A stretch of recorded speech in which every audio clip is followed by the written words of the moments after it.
Welcome, dear friends, to a tale of silent courage and unexpected love that leads to healing. Enjoy the story.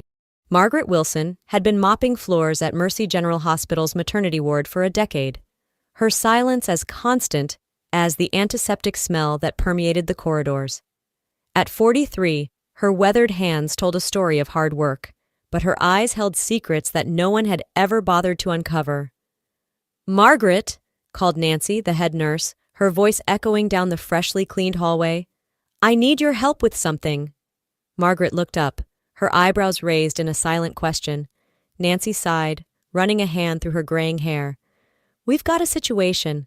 A homeless woman just came in, she's in labor, and none of the young nurses want to go near her. The smell—" She wrinkled her nose. "Well, you can imagine. I hate to ask, but could you help me get her cleaned up?" Margaret nodded, setting aside her mop and following Nancy down the hall. As they walked, Nancy continued to chatter nervously. "I swear these new nurses? Back in my day, we didn't turn our noses up at patients, no matter what condition they were in. But now, it's all about their precious sensibilities. I'll be having words with them later, mark my words." They entered a small examination room, where a disheveled young woman was curled up on the bed, her dirty clothes and matted hair a stark contrast to the sterile surroundings. The smell hit Margaret like a wall, but she didn't flinch. "All right, honey," Nancy said gently to the woman. "We're going to get you cleaned up, okay? This is Margaret. She's going to help me." The woman looked up, her eyes wild with pain and fear. "Please," she whimpered, "help my baby. He didn't ask for this. He didn't ask for a fuck-up like me as a mother." Margaret's heart clenched at the raw desperation in the young woman's voice. She approached slowly, holding out her hand in a gesture of peace. "It's okay, sweetie," Nancy soothed. "We're going to take good care of both of you. Now, can you tell me your name?" "Sarah," the woman gasped between contractions. "My name is Sarah." As Margaret helped Sarah into the shower, she couldn't help but notice how young the girl really was beneath the grime. She couldn't have been more than 18 or 19. Once clean and dressed in a hospital gown, Sarah looked almost like any other expectant mother in the ward. But the haunted look in her eyes told a different story. "The doctors here are good, right?" Sarah asked Margaret as she helped her back to the bed. "They'll make sure my baby is okay?" Margaret nodded reassuringly, wishing not for the first time that she could speak, could offer words of comfort. Instead, she squeezed Sarah's hand gently. As contractions intensified, Margaret stepped back, allowing the medical team to take over. She returned to her cleaning duties, but her mind kept wandering back to the young mother-to-be. Hours passed, and Margaret found herself lingering near the delivery room, straining to hear any news. Finally, Nancy emerged, her face grave. "She didn't make it," Nancy said softly. "Complications, kidney failure, infection. We did everything we could." Margaret felt her heart drop. "And the baby?" she wrote quickly on her ever-present notepad. "He's alive," Nancy replied. "Healthy, surprisingly, but with no family. He'll be headed for the system." As Nancy walked away, Margaret stood rooted to the spot, a storm of emotions swirling inside her. She thought of her own loss, the tragedy that had stolen her voice and her son 10 years ago. And in that moment, she made a decision that would change everything. That evening, Margaret's husband, Tom, knew something was wrong the moment she walked through the door of their modest home. "Maggie?" he asked, concern etching his features. "What's happened?" Margaret's hands shook as she reached for her notepad, scribbling furiously. Tom read her words, his eyes widening with each sentence. "You want to adopt a baby?" he asked incredulously. "Maggie, we're in our 40s, and with your condition—" He trailed off, not wanting to hurt her feelings. Margaret's eyes flashed with determination as she wrote again. "I know it sounds crazy, but this baby needs us, and maybe we need him too." Tom sank into a chair, running a hand through his thinning hair. "It's not that simple, honey.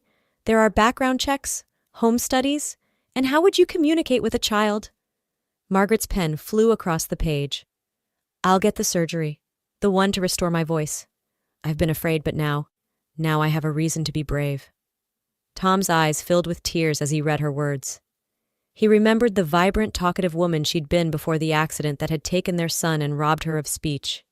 He'd watched her retreat into silence, refusing the risky surgery that might have restored her voice. "Are you sure about this, Maggie?" he asked softly. "It's a big step." Margaret nodded, her eyes shining with a mix of fear and hope. Tom stood, pulling her into a tight embrace. "Then let's do it," he whispered. "Let's bring that baby home." The next few weeks were a whirlwind of activity. Margaret and Tom found themselves navigating a complex maze of paperwork, interviews, and legal hurdles. The social workers were skeptical at first, concerned about Margaret's inability to speak and their age. Mr. and Mrs. Wilson, the stern-faced social worker, Miss Jenkins, said during one home visit, "I hope you understand the challenges you'll be facing. Raising a newborn at your age with your unique situation, it won't be easy." Tom squeezed Margaret's hand reassuringly. "We know it won't be easy," he replied, "but we're committed to giving this child a loving home, and Margaret is planning to undergo surgery to regain her speech." Miss Jenkins raised an eyebrow. "That's a major procedure, Mrs. Wilson. Are you certain you're ready for that?" Margaret nodded firmly, writing on her pad. "I've been silent for too long. This child deserves to hear his mother's voice." As the process dragged on, Margaret threw herself into preparations. She transformed their spare room into a nursery, filling it with soft blues and greens. Tom often found her sitting in the rocking chair, a wistful smile on her face as she imagined holding their new son. Finally, after what felt like an eternity, they received the call they'd been waiting for. The adoption had been approved. "Congratulations, Mr. and Mrs. Wilson," Miss Jenkins said, a rare smile gracing her features. "You can pick up your son tomorrow." That night, neither Margaret nor Tom could sleep. They lay awake, hands clasped, hearts racing with excitement and nerves. "We're really doing this," Tom whispered in the darkness. "We're going to be parents again." Margaret squeezed his hand in response, her silent tears of joy soaking the pillow. The day they brought baby Samuel home was one of joy tinged with bittersweet emotions. As Margaret cradled the tiny bundle in her arms, she couldn't help but think of Sarah, the young woman who had given him life at the cost of her own. "He's perfect," Tom breathed, gently stroking Samuel's cheek. "Look at those tiny fingers." Margaret nodded, her heart so full it felt like it might burst. She reached for her notepad, scribbling quickly. "I wish I could tell him how much we love him already." Tom read her words and smiled. "You will, honey. Soon. Your surgery is scheduled for next month, remember?" As the days passed, Margaret and Tom fell into the exhausting but rewarding routine of new parenthood. Midnight feedings, diaper changes, and endless lullabies filled their once quiet home with new life. Margaret's co-workers at the hospital were a mixed bag of reactions. Some, like Nancy, were supportive and thrilled for her. Others whispered behind her back, questioning her ability to raise a child. "I just don't understand it," Margaret overheard one young nurse say in the break room. "How is she going to take care of a baby when she can't even speak?" Nancy, overhearing, was quick to jump to Margaret's defense. "That woman has more love in her silent heart than most people have in their entire bodies," she snapped. "That baby is lucky to have her." As the date of her surgery approached, Margaret's anxiety grew. The procedure was risky, with no guarantee of success. But every time she looked at Samuel's cherubic face, she knew it was worth the risk. The night before the surgery, Margaret sat in the nursery, rocking Samuel gently. Tom found her there, tears streaming down her face. "Hey," he said softly, kneeling beside them. "What's wrong?" Margaret reached for her notepad with her free hand. "What if it doesn't work? What if I can never speak to our son?" Tom took her hand, kissing it gently. "Then we'll love him just the same," he assured her. "Your voice isn't what makes you a mother, Maggie. It's your heart." The surgery was long and nerve-wracking. Tom paced the waiting room, alternating between worried prayers and hopeful daydreams of hearing his wife's voice again. Finally, the doctor emerged, looking tired but pleased. "The surgery was a success," he announced. "Now we wait for the healing process. It will take time and therapy, but I'm optimistic about Mrs. Wilson regaining her speech." The recovery period was frustrating for Margaret. She ached to call out to Samuel, to sing him lullabies, to whisper, "I love you," as she rocked him to sleep. But she followed the doctor's orders diligently, working with a speech therapist to slowly regain control of her long-dormant vocal cords. Weeks turned into months. Samuel grew bigger, his personality blossoming.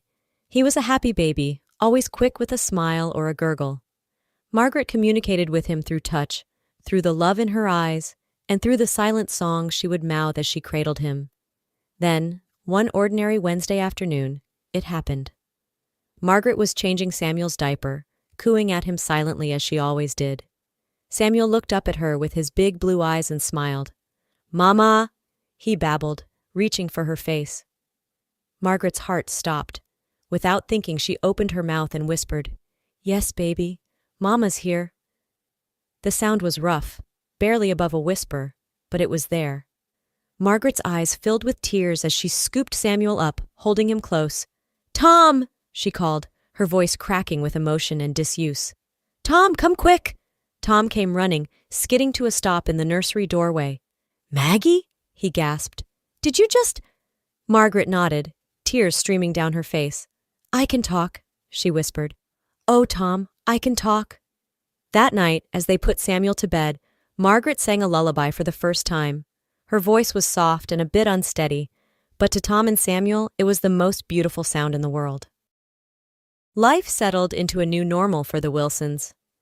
Margaret continued her speech therapy, growing stronger and more confident in her voice every day.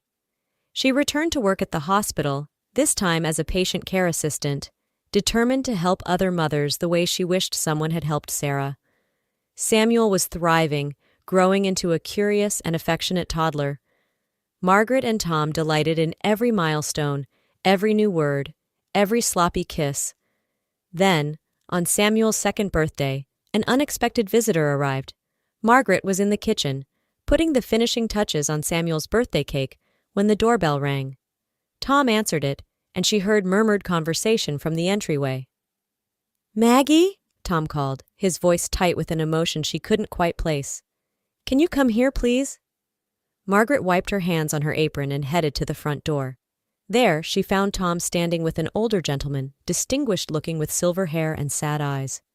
"Mrs. Wilson," the man said, extending his hand. "My name is Michael Stewart. I'm Sarah's stepfather." Margaret felt the blood drain from her face. "Sarah?" she whispered. "Samuel's birth mother?" Michael nodded, his eyes filling with tears. "May I come in? I have quite a story to tell you." Over coffee in the living room, with Samuel napping upstairs, Michael poured out his heart. He told them of his late wife, of his troubled relationship with his stepdaughter Sarah, of the fight that had driven her to the streets. "I was so angry," he said, his voice thick with regret. "I told her never to come back, and then it was too late. By the time I came to my senses, started looking for her, all I found was a death certificate and a birth record." Margaret reached out, squeezing Michael's hand. "She was so young," she said softly, "but she loved Samuel. Her last words were about making sure he was okay." Michael nodded, wiping his eyes. "I failed her," he said. "I can't fail her son too. I'm not here to take him away. Please understand that. I want to help, to make sure he has every opportunity Sarah didn't." He pulled out a checkbook, his hand shaking slightly. "I've made a trust fund for Samuel," he explained, "for his education, for anything he might need. I know it doesn't make up for what happened, but—" Tom and Margaret exchanged a look. "Mr. Stewart," Tom began carefully, "we appreciate the gesture, but Samuel is our son. We don't need—" "Please," Michael interrupted. "I'm not trying to buy my way into his life. I just want to know he'll be taken care of, that he'll have chances Sarah never did." Margaret studied the older man's face, seeing the pain and regret etched in every line. She thought of Sarah, of the desperation in her eyes that day in the hospital. "How would you like to stay for birthday cake?" she asked softly. "Samuel would love to meet his grandfather." Michael's eyes widened in surprise and gratitude. I would be honored," he whispered. As they sang Happy Birthday to a delighted Samuel, Margaret looked around at her unlikely family. Her husband, their adopted son, and now this man connected to them by tragedy and hope. She thought of the long, silent years after losing her first child, of the fear that had kept her voice locked away. Now, as she watched Samuel smear frosting on Michael's nose, eliciting genuine laughter from the older man, she sent up a silent thank you to Sarah for her sacrifice, to the doctors who had given her back her voice, and to Samuel, the little boy who had brought healing and joy back into their lives. "I love you," she whispered to her son, reveling in the ability to say the words out loud. "More than you'll ever know."